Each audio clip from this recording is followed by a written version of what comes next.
Welcome back in this class. Previous class में हमने जो पोएम स्टडी की थी उस पोएम का नाम था the voice of the rain. आज हम दूसरी पोएम स्टडी करने जा रहे हैं और उस पोएम का जो टाइटल है वो है चाइल्डहुड। पोइट अपने चाइल्डहुड को रिकॉल करता है, अपने चाइल्डहुड को याद करता है, आज भी बहुत ज़्यादा मिस करता है चाइल्डहुड को। और जब वो थोड़ा सा एडल्ट हो गया है तब वो अपने चाइल्डहुड को याद कर रहा है। ये मेरा चाइल्डहुड पता नहीं, ध्यान ही नहीं चला कब चला गया। और उसने अब प्रेजेंट में जो है, जो सांसारिकता है, इस वर्ल्ड को पहचाना है, तब वो याद कर रहा है कि मेरा बचपन पता नहीं कब चला गया, मेरा चाइल्डहुड पता नहीं कब चला गया। ठीक है, तो बहुत अच्छी पोइम है। हर किसी का बचपन इस प्रकार से ही चला जाता है, ध्यान नहीं पड़ता। कहीं ऐसा लिखा हुआ होता कि बचपन हर गम से बेगाना होता है। उस टाइम बचपन में हर प्रकार की मौज मस्ती होती है। उसके बाद आफ्टर सम टाइम जो है कई प्रकार की रिस्पॉन्सिबिलिटीज आ जाती हैं, तब इंसान अपने चाइल्डहुड को याद करता है और उन एक तरह से गोल्डन डेज को याद करता है और उसको फील होता है कि क्या वो दिन थे। ओके, देखते हैं पॉइंट के बारे में। तो यहाँ पर ये पॉइंट कह रहा है, when did my childhood go, मेरा बचपन कब चला गया। Okay, when did my childhood go, मेरा बचपन है वो कब चला गया। अब ये कह रहा है, was it the day I cease to be 11, क्या ये तब चला गया या क्या ये वो दिन था जब मैं कितने साल का हुआ करता था, 11 ईयर्स का हुआ करता था। जब मेरी उम्र जो है, मेरी जो एज है वो 11 ईयर्स थी, क्या ये बचपन तब चला गया था या फिर ये बचपन कब गया। वॉज इट द टाइम, क्या ये वो टाइम था या वो समय था जब मैंने महसूस किया, I realized that hell and heaven, जब मैंने स्वर्ग और नर्क जो है, नर्क और स्वर्ग जो है, हेल मीन्स होता है नर्क, ओके, हेल मीन्स क्या होता है नरक, और ये होता है स्वर्ग। कि जब मैंने नर्क और स्वर्ग जो है उनके डिफरेंस को जाना, कि नर्क और जो स्वर्ग है could not be found in geography, भूगोल में कहीं उनको हम ढूंढ नहीं सकते थे। भूगोल में जो है इनको पाया नहीं जा सकता था, किनको, स्वर्ग, नर्क और स्वर्ग जो है उनको भूगोल में हम कहीं ढूंढ नहीं सकते थे। क्या ये वो दिन था जब मेरा बचपन गया। एंड आगे देखो, could not be found in geography and therefore could not be, और उनको ढूंढ भी नहीं सकते थे, उनको पाया भी नहीं जा सकता था। कहाँ पर, भूगोल के नक्शे में या भूगोल में जो है हम हेल और हेवन जो है उसको हम प्राप्त नहीं कर सकते थे, या मैं प्राप्त नहीं कर सकता था, या मैंने महसूस किया कि ये जब भूगोल के नक्शे में नहीं थे, ठीक है ना, क्या मेरा बचपन तब गया। वॉज दैट द डे, क्या ये वही दिन था। कहने का मतलब मेरा बचपन कब चला गया मुझे ध्यान नहीं पड़ा। मैंने जब सांसारिकता को समझा, हेल एंड हेवन के बारे में मैंने समझा, महसूस किया कि वो भूगोल में कहीं नहीं है या उसको पाया नहीं जा सकता, क्या मेरा बचपन तब चला गया। तो पोइट काफ़ी ज़्यादा डिसअपॉइंट है और ये महसूस कर रहा है कि मेरा बचपन पता नहीं कब चला गया। मतलब अब उसकी उम्र ज़्यादा हो गई है, तो ये कह रहा है कि मेरा बचपन क्या, जब मेरी उम्र 11 ईयर्स की तब मेरा बचपन जो है वो चला गया था।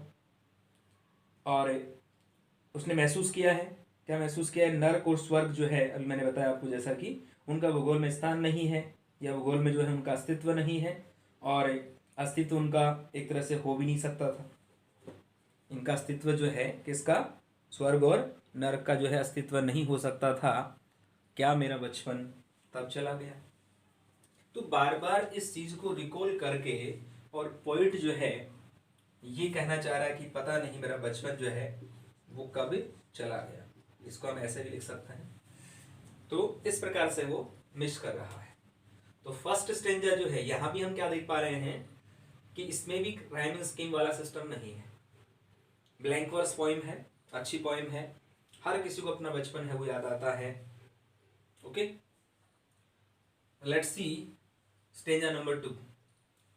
When did my childhood go, मेरा बचपन कब चला गया। बार बार पोइट को रिकॉल हो रहा है, पोइट को एक तरह से वो मिस कर रहा है अपने चाइल्डहुड को।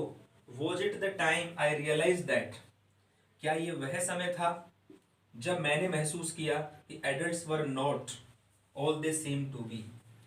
एडल्ट्स जो है वो एक तरह से नहीं हुए थे, या उन्होंने एक तरह से दे सीम्ड टू बी, उन्होंने ये महसूस किया, उनको ये मालूम चला कि वो अभी एडल्ट नहीं हुए थे। क्या ये बचपन तब चला गया? ठीक है, जब वो अडल्ट नहीं थे, इस बात को मैंने महसूस किया। हमारी उम्र जो है मान लो सबकी उतनी नहीं हुई थी, जब मैंने इस बात को महसूस किया कि बचपन तब चला गया। ठीक है, they talked of love and priest of love, यह बचपन कब चला गया? जब वो एक तरह से किसकी बात करते थे? लव की बात करते थे, और प्रीस्ट ऑफ लव या प्रेम का उपदेश देते थे। क्या ये बचपन तब चला गया? But did not act so lovingly, लेकिन इतना प्रेम से कभी एक्ट नहीं हुआ, इतना प्रेम से कभी कार्य नहीं हुआ। वॉज दैट द डे, क्या ये वो दिन था? मेरा बचपन जब गया तो क्या ये दिन जो है ऐसा था कि कब चला गया मेरा बचपन उसको कोई पता नहीं चला। ठीक है ना? तो पोइट क्या कह रहा है कि मैंने क्या महसूस किया कि जो बड़े लोग हैं वो बिल्कुल कैसे नहीं थे, वैसे नहीं होते हैं जैसे वो लगते हैं।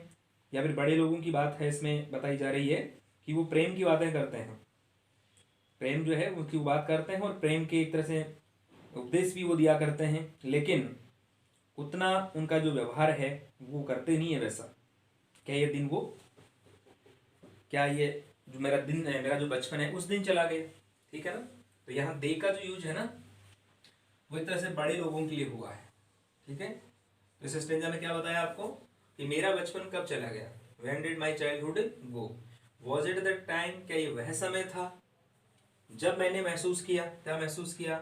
That adults were not all they seem to be, क्या adults जो थे, बड़े जो थे हमारे से, वो इस बात को महसूस करते थे, they seemed to be, क्या वो बड़े हुआ करते थे उस टाइम पर, हम उस टाइम छोटे थे।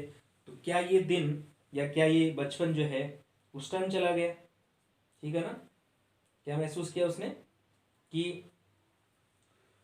यहां पर ये बात बताई गई है कि I realise that adults were not, adults मतलब बड़े जो हैं उनसे वयस्क जो हैं वो वैसे नहीं होते थे जैसे वो मालूम पड़ते थे, जैसे वो रियलिटी में थे वैसे वो दिखते नहीं थे, जैसे वो काम करते थे या जैसा काम करते थे वो दिखते नहीं थे। कहने का मतलब ये है।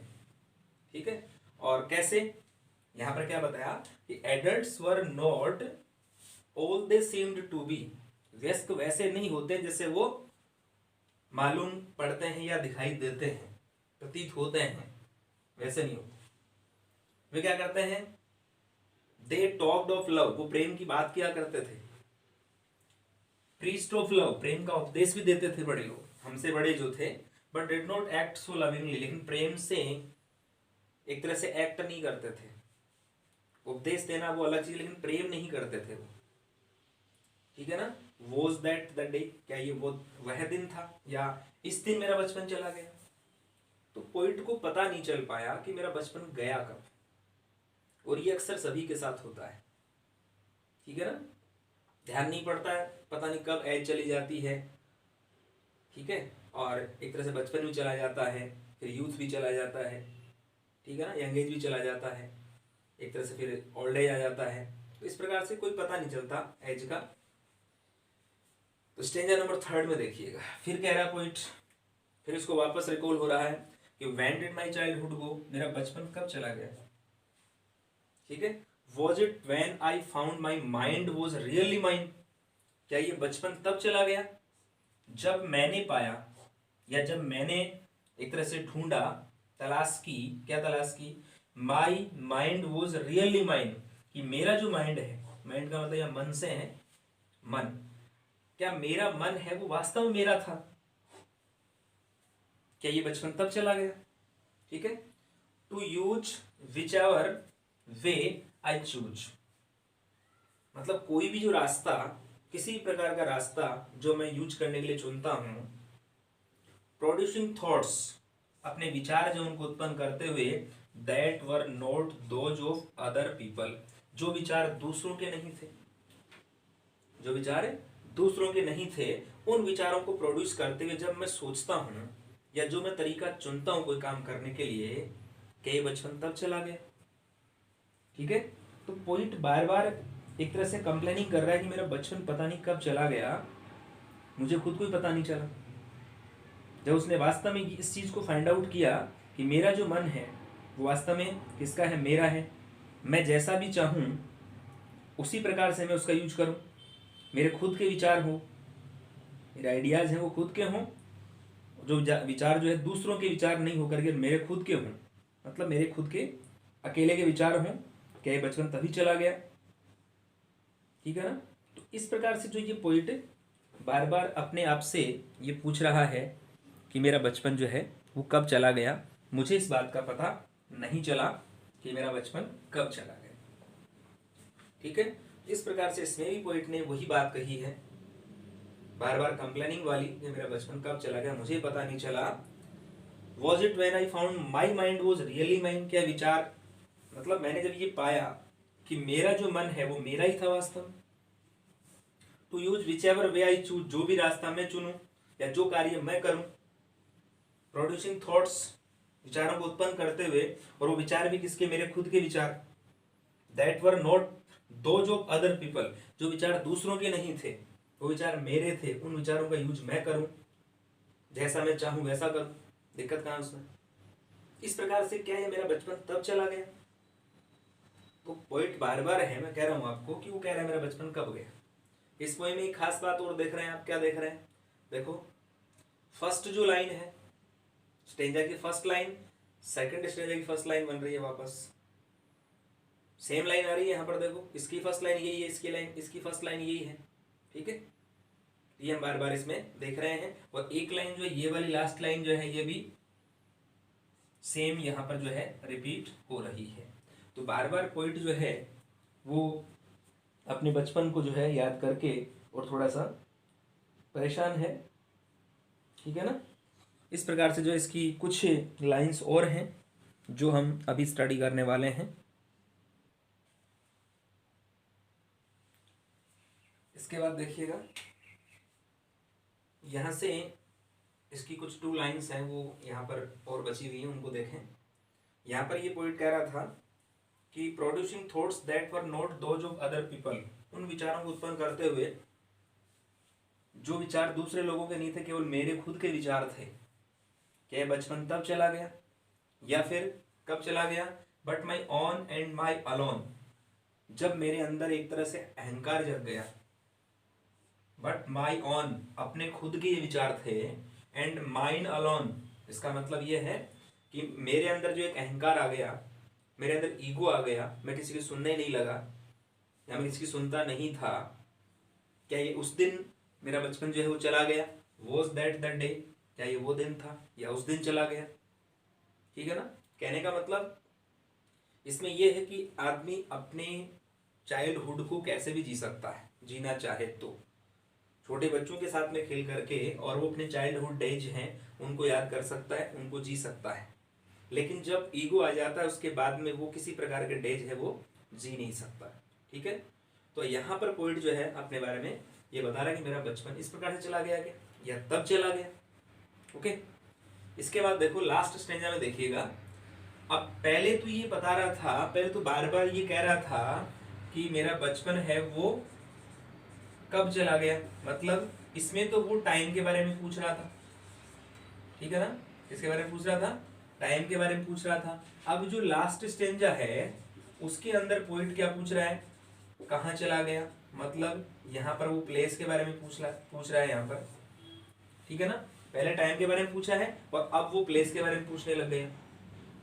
तो लास्ट स्टेंजा में क्या बोला है कि where did my childhood go, मेरा बचपन कहाँ चला गया, मेरा बचपन कहाँ चला गया। अब ये पूछ रहा है क्या ये बचपन it went to some forgotten place, कि ऐसा स्थान जिसको मैं भूल ही गया हूँ, या मेरा बचपन वहां चला गया जिसका मुझे पता ही नहीं कि मेरा बचपन वापस आएगा या नहीं आएगा, मैं उस स्थान को ही भूल गया। क्या बचपन वहां चला गया? That is hidden in an infants face, और ये जो बचपन है क्या ये किसी इन्फेंट के, किसी शिशु के, छोटे बच्चे के चेहरे में छुपा हुआ है? मेरा जो बचपन है क्या है ये? That is hidden in an infants face. Infant में शिशु, छोटा जो बच्चा होता है उसके चेहरे में मेरा बचपन छुपा हुआ है क्या, ये वहां चला गया क्या? That is all I know. मैं तो केवल इतना ही जानता हूँ, या मुझे तो इतना ही पता है कि मेरा जो बचपन है वो हो सकता है किसी इन्फेंट के फेस में या इन्फेंट के फेस में जो है एक तरह से छुपा हुआ है। मैं तो केवल इतना ही जानता हूँ। तो बार बार जो पोइट है वो अपने बचपन के बारे में कंप्लेनिंग कर रहा है कि मुझे खुद को नहीं पता कि मेरा बचपन कब गया, लास्ट में बोल रहा है कहाँ गया। तो ये जो डेज हैं ये हर किसी को एक टाइम बीत जाने के बाद याद आते हैं, लेकिन उस वक्त जो है वो कुछ नहीं कर सकता क्योंकि टाइम चला गया है, उसका बचपन भी चला गया है। अब उसने बचपन को जिया या नहीं जिया, तो उन डेज को याद करके और थोड़ा सा हर इंसान मायूस हो जाता है। जैसे यहाँ पर पोइट मायूस हो रहा है कि क्या वो दिन थे, मतलब बचपन के दिन मेरे कैसे थे, और आज उन दिनों को याद करके और पोइट जो है वो एक तरह से परेशान है। ठीक है, तो ऐसा इसमें बताया गया है। एक मैं बार बार आपको कह रहा हूँ कि यहाँ पर कोई क्या नहीं है, राइमिंग स्कीम नहीं है। अब यहाँ ये 2 लाइन्स में आ गई तो अलग बात है, प्लेस और फेस नॉर्मल है, बाकी वैसे नहीं है। ठीक है, अब यहाँ पर हम थोड़ा सा अगर टेंस की हम बात करें, देखो बार बार ये कहा जा रहा है कि लाइन जैसी होती है उसका लिटरल मीनिंग वैसा नहीं निकलता है पोइट्री में। पोइट्री में अलग से हमें जो है उसका मीनिंग निकालना पड़ता है। ठीक है ना। अब यहाँ पर जो ये है तो ये इज है, ठीक है ना। वैसे ऐसे एपोस्ट्रोफी एस लगता है तो उसका मतलब क्या भी होता है, का की के, लेकिन ये इज है यहाँ पर।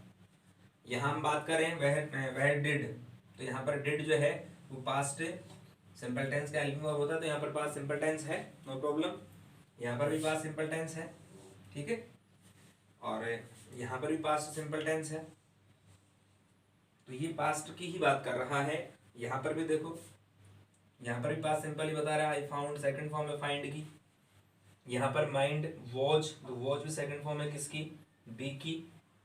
ठीक है, यहाँ पर जैसे टॉक्ड की हम बात करें तो यहाँ पर भी पास्ट सिंपल टेंस का ही यूज किया जा रहा है, टॉक की सेकंड फॉर्म टॉक्ड है यहाँ पर। ओके, यहाँ पर प्रीच की सेकंड फॉर्म प्रीस्ट है, PREACH, प्रीच, और सेकंड फॉर्म के लिए ईडी लगा दिया, थर्ड फॉर्म भी यही होती है। ओके, यहाँ पर रियलाइज, तो रियलाइज का सेकंड फॉर्म रियलाइज्ड होता है, इसका हम डी हटा देंगे तो ये फर्स्ट फॉर्म बन जाएगी, डी इसमें वापस ऐड कर देंगे तो सेकंड फॉर्म बन जाएगी, थर्ड फॉर्म भी यही होती है। ओके, फिर इसके बाद में वर, यहाँ पर ये जो वर है ये मैन वर्ब के रूप में यहाँ पर काम कर रहा है। ठीक है ना, प्लूरल है इसलिए प्लूरल के साथ में क्या आता है, वर आता है। सिंगुलर होता तो वोज आ जाता है। यहाँ पर ये मैन वर्ब है, यदि यहाँ पर ये हेल्पिंग वर्ब होती ना तो यहाँ जो है दूसरी मैन वर्ब आ जाती है। ठीक है, फिर यहाँ पर जो है ये देखो सीम, सीम्ड, इसका एडी हटा देंगे तो ये फर्स्ट फॉर्म बन जाएगा, एडी लगा दिया सेकंड फॉर्म बन गया, थर्ड फॉर्म भी ये सेम ही होता है। ये वर्ब की फर्स्ट फॉर्म के साथ में टू लग रहा है तो ये टू भी टू इन्फिनिटिव हो गया। ओके, फिर इसके बाद में देखो डिड नॉट, नेगेटिव सेंटेंस बनाने के लिए पास्ट सिंपल में डिड के साथ नोट का यूज करते हैं और उसके साथ में वर्ब की फर्स्ट फॉर्म का यूज हम करते हैं। यहाँ पर ये वॉच का यूज भी मैन वर्ब के रूप में है, ठीक है, यहाँ पर भी मैन वर्ब के रूप में है। ओके, और इसके जस्ट बाद में से टू यूज, ये भी टू इन्फिनिटिव का यूज यहाँ पर किया गया है।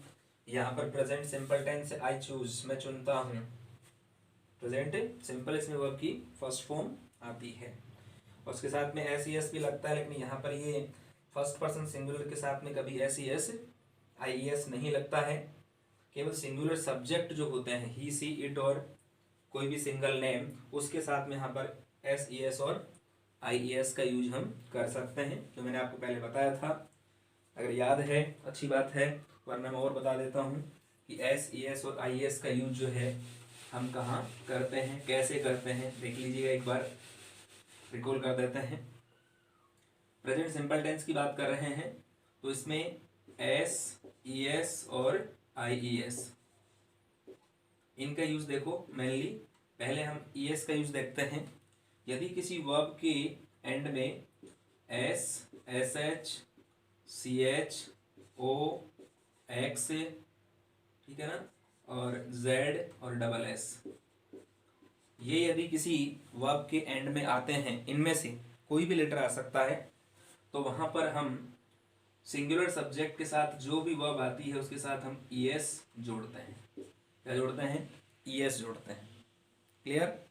क्या करते हैं? किसी भी वर्ब के एंड में इनमें से कोई भी लेटर आ जाए, S, S H, C H, O X, Z, double S, इनमें से कोई भी एक लेटर आ जाए और सिंगुलर सब्जेक्ट हो, तब हम उस वर्ब के साथ में ई एस का यूज करते हैं, या उस वर्ब के साथ में हम ई एस ऐड कर देते हैं, जोड़ देते हैं। बात करें आई ई एस की, ठीक है, तो आई एस के लिए क्या करते हैं, किसी वर्ब के एंड में वाई होता है, कोई भी वर्ब आ जाए उसके एंड में वाई हो, और वाई से पहले क्या हो, वाई से पहले कोई कॉन्सोनेंट हो, ठीक है ना, वाई से पहले क्या हो, कोई भी कॉन्सोनेंट हो, ए ई आई ओ यू को छोड़ के, ये होते हैं वावल, इनको छोड़ के 21 जो कॉन्सोनेंट्स हैं, उन 21 कॉन्सोनेंट्स में से कोई भी एक कॉन्सोनेंट होना चाहिए। तो हम क्या करते हैं, लास्ट में जो वर्ब के वाई लगा हुआ है, उस वाई को हम हटा देते हैं और वहां पर हम आई ई एस जोड़ देते हैं। जैसे फ्राई, ठीक है ना, सिंगुलर सब्जेक्ट होना चाहिए यहाँ, लेकिन इसके साथ में फ्राई। अब यहाँ पर हम इसमें अगर आई ई एस ऐड करेंगे तो कैसे करेंगे, यहाँ पर लास्ट में देखो वाई आ रहा है, ठीक है, अब वाई को तो हम यहाँ से हटाएंगे क्योंकि इससे पहले क्या आ रहा है, कॉन्सोनेंट आ रहा है आर, तो वाई को यहाँ से हटा देंगे और वाई को हटा करके इसमें आई ई एस जब जोड़ेंगे तो ये बन जाएगा फ्राइज, ऐसे बन जाएगा ये, एफ आर आई ई एस।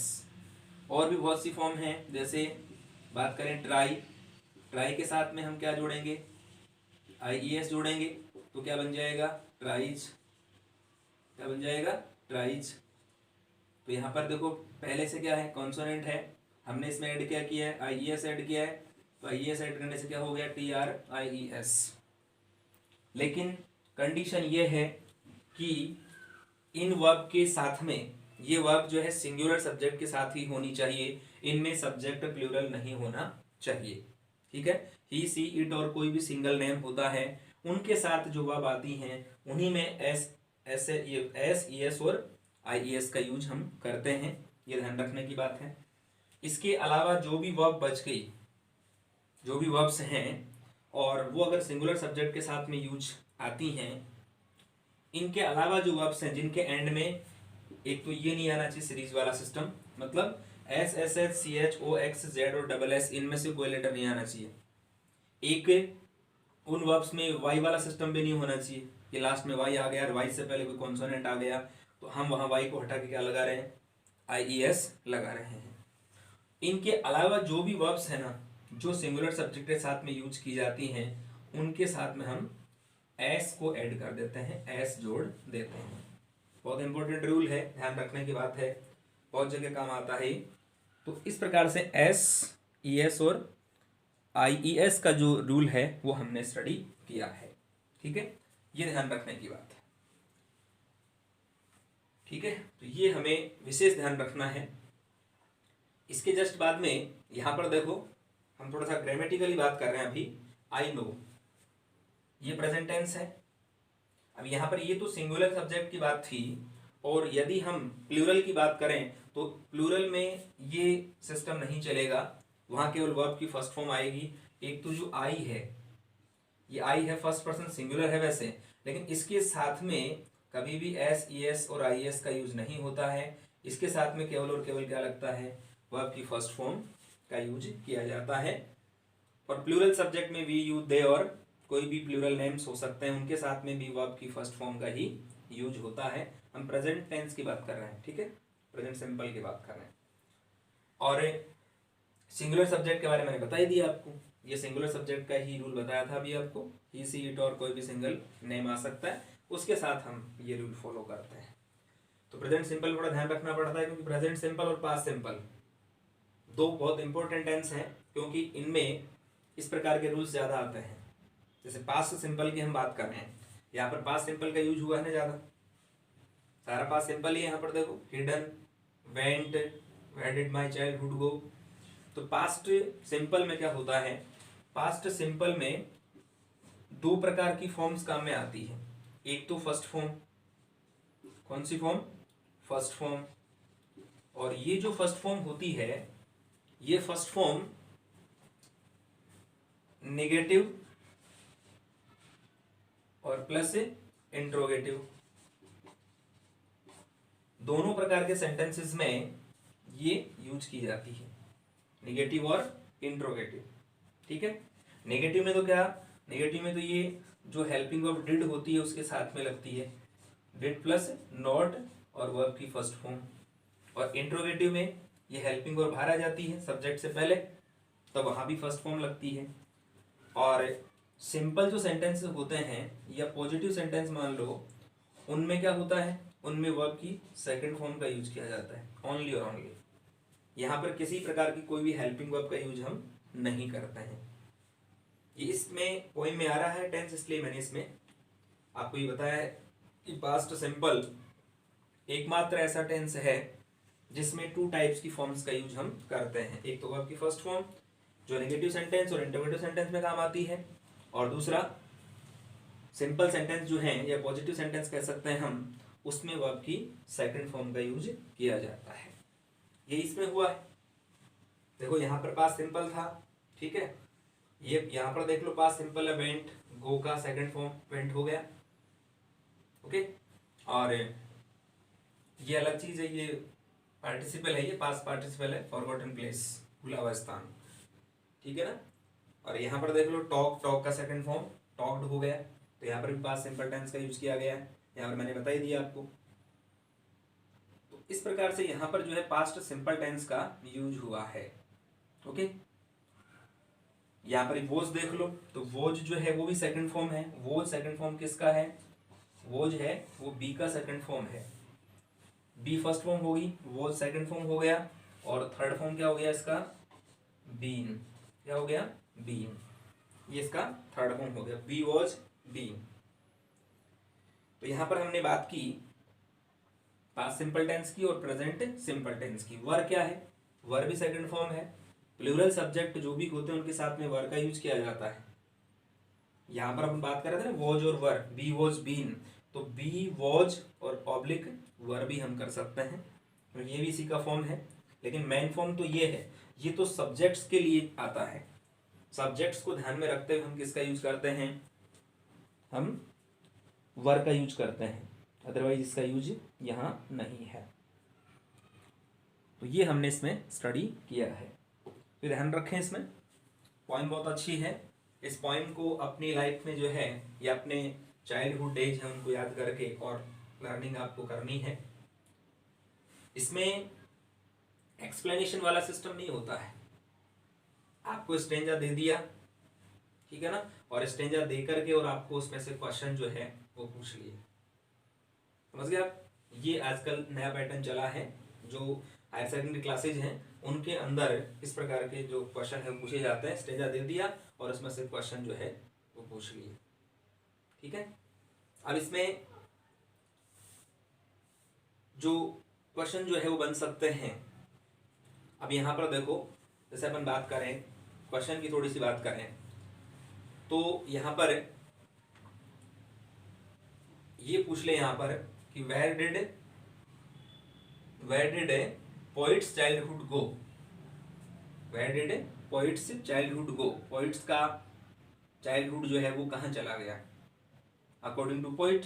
तो पोइट क्या कह रहा है, टू सम फॉरगॉटन प्लेस, क्या ये किस स्थान पर चला गया, किसी भूले हुए स्थान पे ये चला गया, ठीक है। तो इसमें अलग अलग टाइप से जो है वो क्वेश्चन बन सकते हैं, ओके।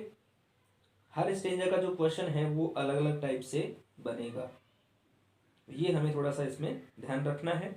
दूसरा, एक प्रकार का इसमें क्वेश्चन जो है वो मेन क्वेश्चन तो वो आता ही आता है, ऐसे तो क्वेश्चन स्टेंजा में कुछ भी बन सकता है, ठीक है। लेकिन यहाँ जैसे बात की अपन ने कि उसका बचपन कहाँ चला गया, तो यहाँ पर हम कहाँ का बता सकते हैं, फॉरगॉटन प्लेस बता सकते हैं, पोएट के अकॉर्डिंग बताया जा रहा है यहाँ पर तो। और दूसरा इन्फेंट्स फेस, वो कह रहा है कि ये क्या ये वहाँ छुपा हुआ है। एक प्रकार का जो क्वेश्चन है वो अलग है, और वो क्वेश्चन क्या है, थीम का क्वेश्चन है। इसका क्वेश्चन है थीम का क्वेश्चन है। ये डेफिनेटली एग्जाम में पूछा जाता है कि what is the theme of the poem, फिर पोएम का नाम आगे दे देंगे। ठीक है, तो ये थोड़ा सा ध्यान रखने की बात है। तो आपको हर पोएम की थीम तैयार करनी है। ओके, तो see you in the next class, in the next video. Thank you very much, have a nice day, have a good day, stay home, stay safe.